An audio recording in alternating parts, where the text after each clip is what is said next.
Today we are going to learn about the male urethra. It may be in the form of a short question or a short note. Okay, the question is like this. Write a brief note on male urethra. Okay, because female urethra is very short. The important one is the male urethra, which is quite long and has many parts. So the question is, write a brief note on male urethra and its clinical importance or clinical anatomy, okay, or applied anatomy, right? The answer begins with the introduction here about the male urethra, and the male urethra is about 20 centimeter long. It may be little more or little less, okay, about 18 to 22 centimeter, right? So that is the range, but on an average it is about 20 centimeter long. It is a narrow membranous canal, okay? It is a narrow line by the epithelium. Mostly in most of the part, the epithelium which lines this urethra is pseudostratified columnar epithelium, or it may be the stratified columnar epithelium, okay? Mostly it is a stratified columnar epithelium. Now this urethra, okay, is a passage. It is a common passage for the discharge of the urine as well as the semen in case of the male, okay. It is used for both the purpose. It is a common for urine discharge as well as the discharge of the semen, okay.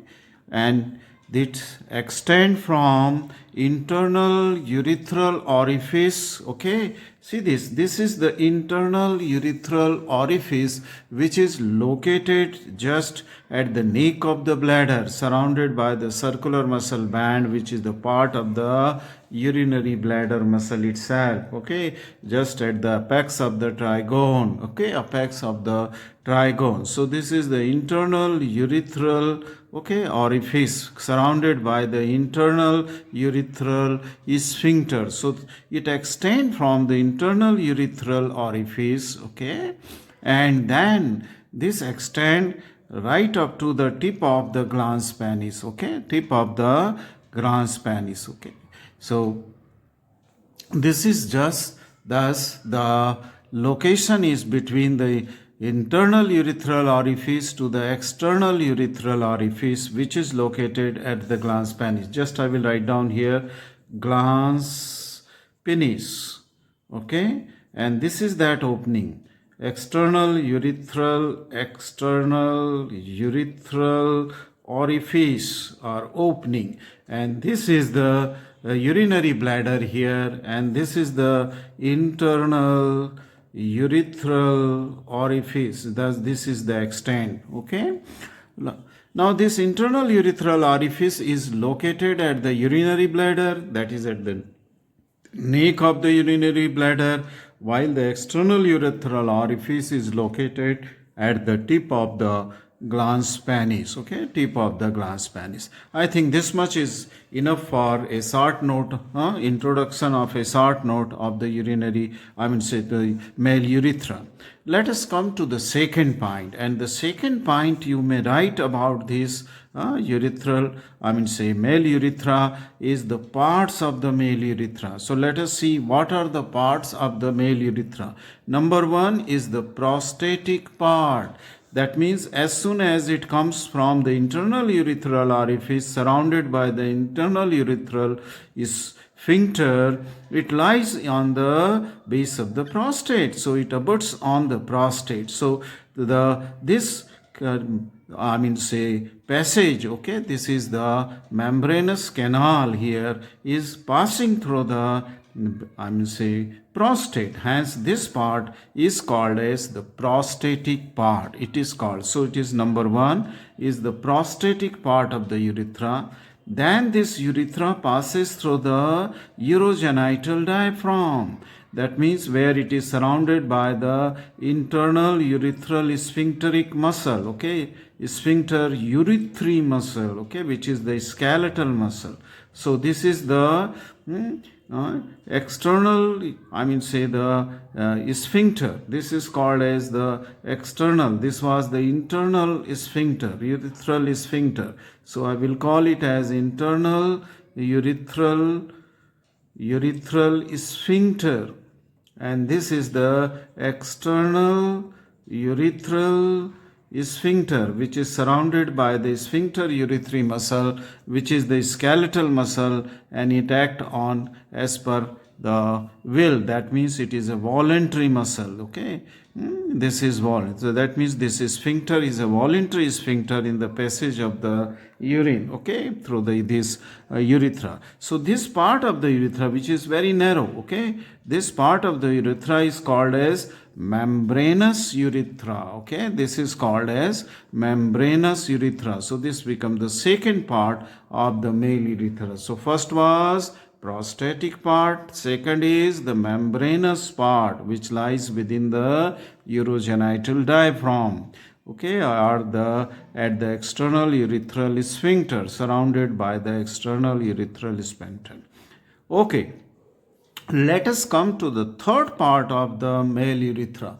The third part of the male urethra is called as the spongy part. This is called as, and it begins from the external urethral sphincter here, and it is going right up to the tip of the glans penis. So it is quite long, okay. It is and has at least three parts, which I will tell you, which are the three parts of the spongy urethra. Let us see why it is called as the spongy urethra. This is called as spongy urethra because the passage of this membranous canal, okay, is through this membranous part of the, spongy part of the penis. The spongy part means cavernous osseous, cavernous spongiosus, cavernous spongiosus. That is the spongy tissue which is surrounding to this urethra. Okay. So this is the spongiosus part through which this urethra is traversing. Okay.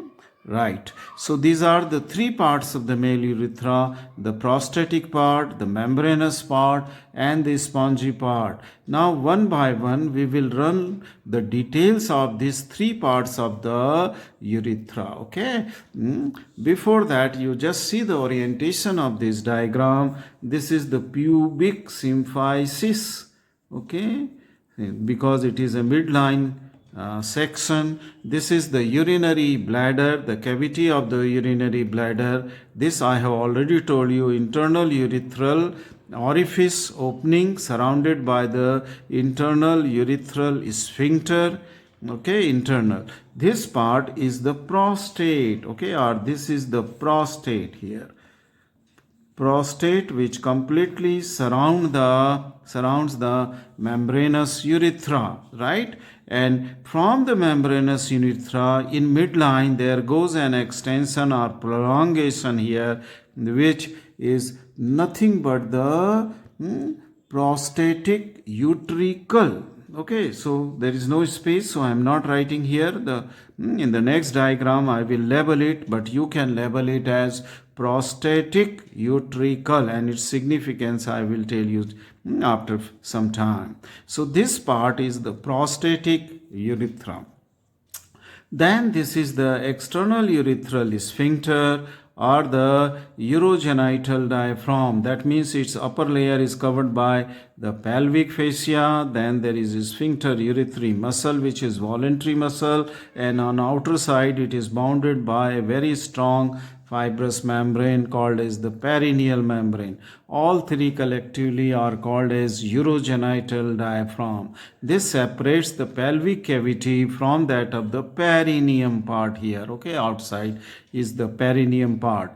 Okay, then you will see that in this this is the bulb of the penis, bulb, bulb of penis. Okay, so this is the penile urethra, which is called as the bulbous part of the urethra. Then this will go here, and this is the spongy part. Okay,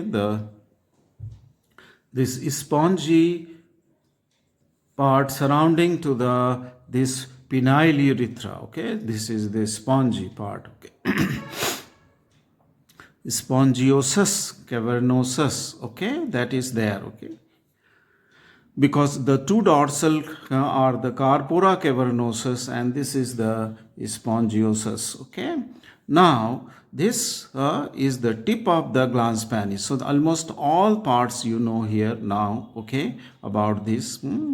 This is the body of the penis is here. So I will just write down the body of penis. Body of penis, in which the urethra is traversing. Right. Let us come to see the orientation of this diagram before I go to the different parts. Okay, different parts of the male urethra. Let us see here. This is the urinary bladder, no problem. You know it about. Okay, this is the internal urethral sphincter. Okay, this is the internal urethral orifice.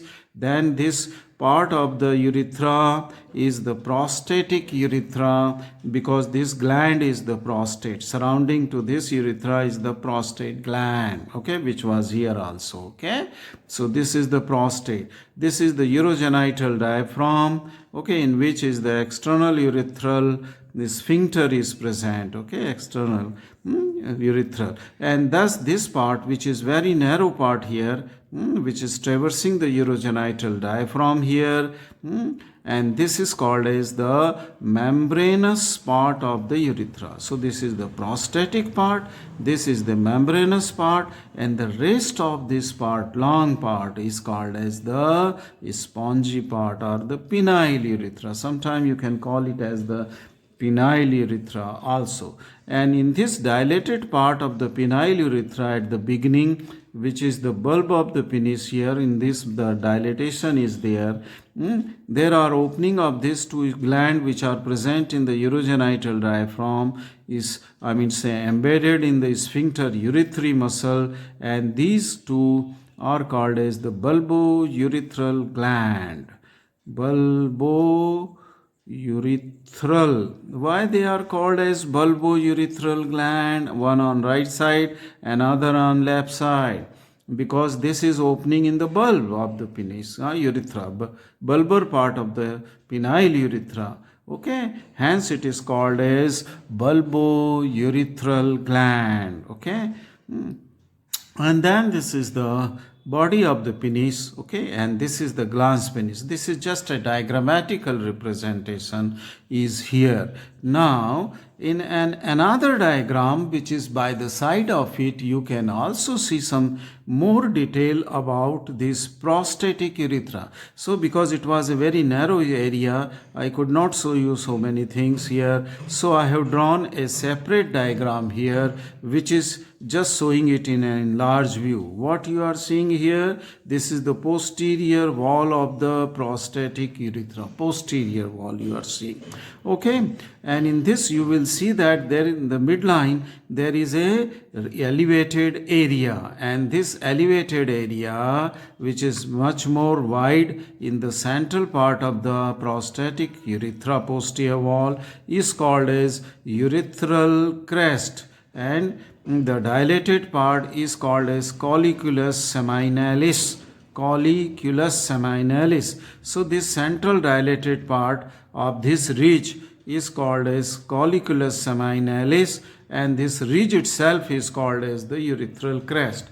In this part, the posterior wall, there are the opening of the three structures. In the center is prostatic utricle, and on either side is the part of the ejaculatory duct. So these two are ejaculatory duct surrounding to the prostatic utricle on either side. So I will just name one of these, ejaculatory duct, very short. Okay, ejaculatory duct. Now if you will cut a section of this which is going through this prostatic urethral crest and colliculus seminalis, and the margin of this raised area, there is a groove surrounded by a groove, and this is called as prostatic sinus, right side and left side. Prostatic sinus. In the bottom of this groove or prostatic sinus, there are opening about 15 to 20 ducts, which are the prostatic duct, okay, duct of the prostatic glands. They open in this. So that means all the secretion of the prostate comes in the prostatic urethra, okay. So similarly, the ejaculatory duct will bring the semen in the prostatic urethra, okay. It will bring the semen in the, that is the sperm and the secretion of the seminal vesicle, that will be poured here into the prostatic urethra by these two ejaculatory duct, okay. Now if you cut a section from here midline of the posterior wall or the from the prostatic urethra, then you will see this kind of diagram. Just see it here. This is a crescentric moon shape diagram. This is the urethra, that means this is the lumen of the prostatic urethra, and exactly this is the posterior wall and this is the anterior wall of the prostatic urethra. In the midline of the prostatic wall, this is the opening of what is called as the prostatic utricle. This is called as prostatic utricle, which is a blind pouch about 2 centimeter long, blind pouch extending in the substance of the prostatic gland or the prostate, and this represent embryologically the rudimentary part of the vagina and the uterus, which develops fully in the case of female, okay, in the case of female. So this is prostatic utricle. Then on either side of the prostatic utricle, so the prostatic utricle opening is this in the center, this is in the center, and on other side of this opening is the opening of the ejaculatory duct, okay, and which I said brings the semen and the seminal fluid from seminal vesicle, okay. This ejaculatory duct, they open here. The sperms are poured into the prostatic urethra, and then on either side this is a groove, okay. This was the elevated part, urethral crest you can call it, and this is the depressed part on either side of this urethral crest, which is called as the prostatic sinus. So this is the on either side, and in the bottom of prostatic sinus, in its whole length from above downward, there will be similar tubes opening, which are the duct of the prostatic gland. So the prostatic secretion is also poured here. So the semen is thus the sperms mixed with the seminal fluid and mixed with the prostatic secretion from the prostatic gland in the prostatic urethra. So this small part is the prostate. So let us come now about the description of the prostatic part of the urethra. Now this part of the urethra is located within the prostate, okay. This is the gland prostate here, and it is located within the prostate gland. See this prostate gland, this is, and it is about 3 centimeter long. That is from the internal this urethral sphincter to the external urethral sphincter beginning. That means the whole length of this prostatic urethra is 3 centimeter. That means around an inch or just a little more than an inch, okay. And when you will cut this cross section of the prostatic urethra, as I have shown you in this diagram, it looks like a horseshoe shape, crescentric horseshoe shaped structure, and it is widest and the most dilatable part of the urethra. Throughout the course, it is most dilated part and the widest part, okay. This can distend also, okay, distend also. So this is that part of the prostatic urethra, and as I said that present in its posterior wall of this prostatic urethra, there is in the center is the urethral, presence of a ridge called as the urethral crest, then the prostatic sinus, and there is opening of the prostatic utricle in the centers, and then on the either side of it is the ejaculatory duct openings, and then there are in the sinus, which is a groove surrounding to that of the prostatic urethral crest. It is the sinus in which there are 15 to 20 prostatic duct of the prostatic glands, they open here. So this is about the description of the prostatic part of the urethra, which is 3 centimeter long. Let us go to the second part, okay, and that is the membranous part, okay. We are now in the membranous. This membranous part is located within the urogenital diaphragm, and I have told you the constituent of the urogenital diaphragm. This urogenital diaphragm is shown here in this section also. Okay, above it is the pelvic fascia, then it is the sphincter urethrae muscle, which is a voluntary skeletal muscle, and below it is bounded by a thick membrane called as the perineal membrane. Okay, so this is that urogenital diaphragm, and the length is the narrowest part. Okay, I mean say least in the length, and it is about 1.5 to 2 centimeter long part. That part of the membranous urethra is very narrow also. And if you will cut a cross section passing through this membranous part of the urethra, it is irregular, almost like a star-shaped lumen. It has a star-shaped lumen, and then this is the narrowest part of the urethra, male urethra. This is the narrowest and the least dilatable part. It is the least, and it is surrounded by the external urethral sphincter, which I said is the skeletal muscle, external, supplied by the pudendal nerve. So this sphincter act as per your will. So it is a voluntary sphincter. Okay, and in the wall of this sphincter, urethra, membranous urethra, there may be some mucus gland may open. Okay, mucus gland that can be open, and in this membranous part of urethra, you can see that there is presence of the bulbourethral gland, one on either side, with through a long duct. Then it opens into the bulbar part of the penile urethra. Okay, it opens. So this gland is it secretes the lubricating fluid. Okay, especially before the sexual intercourse. Okay, this secretion of this bulbourethral gland, okay, it comes out before the ejaculation. Okay, long before. That means, okay, this is that bulbourethral gland. Let us come to the third part of the spongy part of the male urethra. So it is quite long. Okay, it is very long. It is located within the penis. So whole of the spongy part is located within the penis, and this is within the substance of the tissue, what is called as the corpus spongiosus. Okay, spongy nature, which is filled with the blood during the erection of the penis. So it is present, the whole of the urethra is present within the corpus spongiosum, and it is around 15 centimeter long. Okay, it's 15 centimeter long.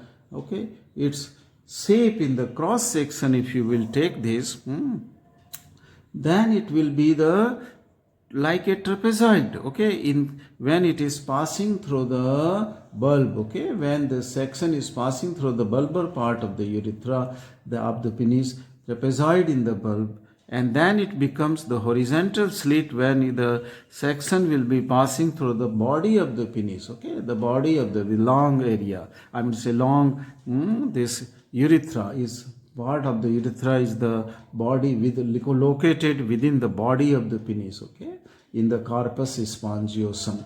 Then if you take a section here near the glans penis, okay, it will be a vertical slit. So this is a vertical slit I have drawn. This is the horizontal slit near the body, trapezoid near the bulb. So these are the three different shapes of the urethra in cross section. Okay, in urethra in cross section. Okay, now this has three parts. That means near the beginning of the penile urethra, it is the bulbar fossa is there. See this dilated part. In this diagram you can also see this fossa. It is the bulbar fossa. Okay, so this is the first part of this, or the bulb of the penis. Okay, within the fossa is there, which is of the urethral space within the bulb of the penis. Then there is another dilatation here at the terminal end. Okay, and this dilatation is called as navicular fossa,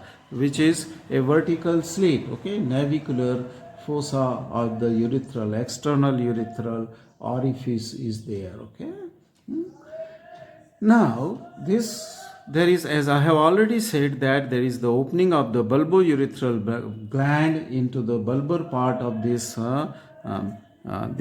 spongy urethra, or the penile urethra, spongy. And in throughout its length, as I said, it is covered by the stratified columnar epithelium, and from the lumen there may extend the duct of the urethral glands, and these urethral glands are also called as the Litter's gland, and they are tubular gland. Okay, they are the very small tubular gland which opens on the course of this this spongy part of the urethra. Now, what is the significance of these different shapes of the lumen of this urethra? Okay, this is crescentric shape, horseshoe shape, star shape, then it is trapezoid shape, then it is horizontal slit, then it is vertical slit.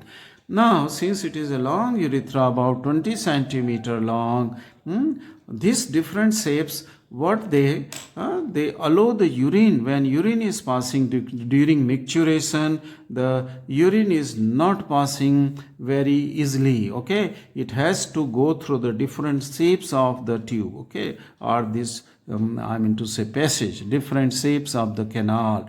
Okay, and this just give some resistance in the flow, and because of this resistance, okay, the whatsoever urine comes out through the tip of the glans penis, is it in the form of a projection. Okay, it is projectile. Okay, it doesn't fall very close to the glans penis. The urine falls at a distance away from the glans penis when one is micturating. That is the importance. Otherwise, yeah, it may fall onto the clothes. Okay, if these shapes would have not been there, the projectile nature of the passage passing of the urine would have not been there during the micturation. Okay, during probably that is the purpose why it is there. Okay, why these different shapes are there, right? Let us come now lastly to that of the clinical anatomy. Okay, so we come on to the clinical anatomy. Now, this urethra, okay, since it is giving passage to the urine and to the semen, and it is a long tube, very soft structure, long tubes lined by the stratified columnar epithelium, okay, in almost whole of the course, except up to the opening of the urethral, prostatic utricle. That means upper half of the prostatic urethra is lined by the transitional epithelium, similar to that of the urinary bladder. But then from prostatic utricle or middle of the prostatic urethra right up to this navicular fossa, it is lined by stratified columnar epithelium, which is very delicate. And then this navicular fossa, tip and the surface of the glans penis all are lined by the stratified squamous epithelium, which is multi-layered. Okay, which is multi-layered structure. Okay, but then since most of the part of this epithelial lining of the penile urethra is delicate epithelium, okay, this usually gets infected. Okay, and this infection of this prostate is not prostate, the urethra, infection of the urethra is called as urethritis. It is called as urethritis. Okay, and this urethritis, okay, may, if it is not will not be treated properly, then it may lead to the narrowing of the urethra. Okay, very narrowing of the urethra, and this narrowing of the urethra will then interfere the passage of the urine, so that when the urethra will become narrow, you will not be able to pass the urine properly. So that condition is called as the stricture of the urethra. What it is called as? Stricture of the urethra. Now the blockage or stricture of the urethra will have to be then treated, or usually it is treated by a condition called as catheterization. Catheterization, that means either the rubber tubing is passed through it, okay, if the structure is not very rigid or not very, I mean to say, stiff, okay, then otherwise a metallic catheter is also passed, okay, through the from the tip of the glans penis. It is to be passed to dilate those that structure, okay, to that narrowing has to be dilated, okay, and it is a procedure which is done repeatedly, okay, which is done repeatedly. But when a person is catheterizing this urethra, a surgeon, okay, who is passing especially the metallic catheter, he should know about the direction of this urethra. See this direction here, right from here to the internal this thing, I mean say orifice, internal urethral orifice here or sphincter, right from here up to the external urethral orifice, it is having a double curve, okay. It may be said to be an S-shaped curve or double curve, and when a person is passing, I mean to say surgeon is passing the metallic catheter, he should remain extremely careful and should know about this structure, okay, not force the metallic catheter, otherwise it may rupture the urethra, which is a delicate epithelial lining, and then the urine will go somewhere else, okay, I mean so it will go into the corpora spongiosa, okay, into the tissue here, it may start collecting there, okay, it is collecting there. So these are two applied anatomy, that is urethritis and catheterization.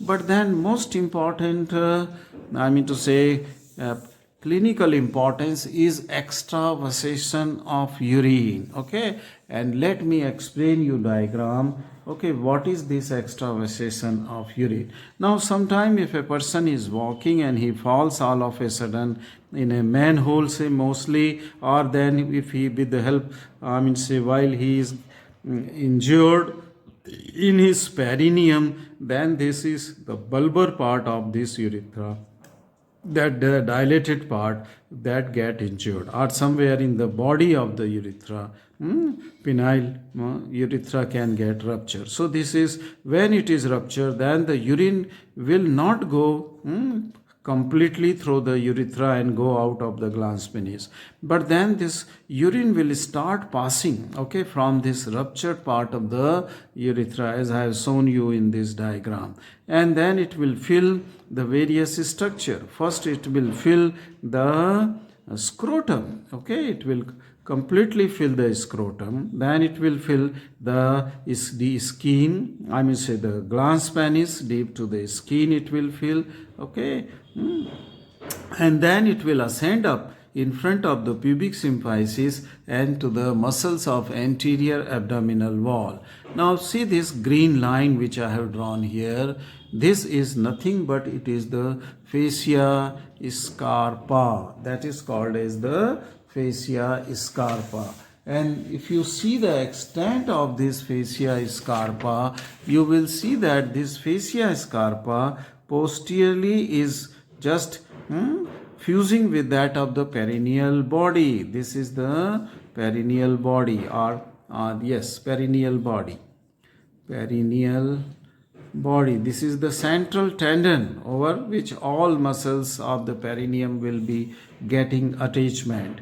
Okay, to this fascia scarpa is attached. Then it covers the scrotum deep to the skin. Okay, so I have not drawn the skin. Okay, this is fascia scarpa deep to the skin, it will be covering. Okay, it will be lying deep, that means whole of this this is, okay, just near the dartos muscle it will be covering. Then this scarpa fascia, okay, it will be ascending up, okay, and will cover the penis deep to the skin of the penis, deep to the skin of the penis it will be covering, and then it will ascend up as the membranous layer of the superficial fascia of the abdomen, okay, because there is no deep fascia, there is no deep fascia in the abdominal wall, because it has to allow the expansion with the abdominal respiration or with the distension of the abdominal content. So this is the fascia scarpa, which is continuous as the fascia surrounding to the penis, then surrounding to the scrotum and getting attachment onto the perineal body. Okay, it goes and gets attached to the perineal body, right? So this fascia will limit the collection of the urine after the rupture of the penile urethra or that of the bulbous urethra here, and then this will the urine will not be able to go into the this pelvis, okay, because here it is bounded by the urogenital diaphragm and the perineal body where it is fusing. So urine will not go into the pelvic cavity. Then this will surround the penis, the scrotum, and then deep to the fascia scarpa in front of the anterior abdominal wall. Okay, anterior abdominal, because of this membranous, this fascia, okay, surrounding to the scrotum and to the that of the penis. Okay, it will ascend up to in the anterior abdominal wall. Okay. Now, this is how the external, it is called as the extravasation of the urine, okay, when the injury is below the perineal membrane, below this is perineal membrane or urogenital diaphragm, and if injury in the urethra is below that, this is the way how the urine will collect, okay. Okay, if a patient comes to you with the swelling in the scrotum, in the swelling in the penis, and then the swelling, butterfly like swelling in the flanks of the anterior abdominal wall, okay, with the history of the injury or fall, then you should know that this is a rupture of urethra, okay, rupture of the Now this fascia is called as the fascia scarpa, okay, this is deep to the fascia scarpa.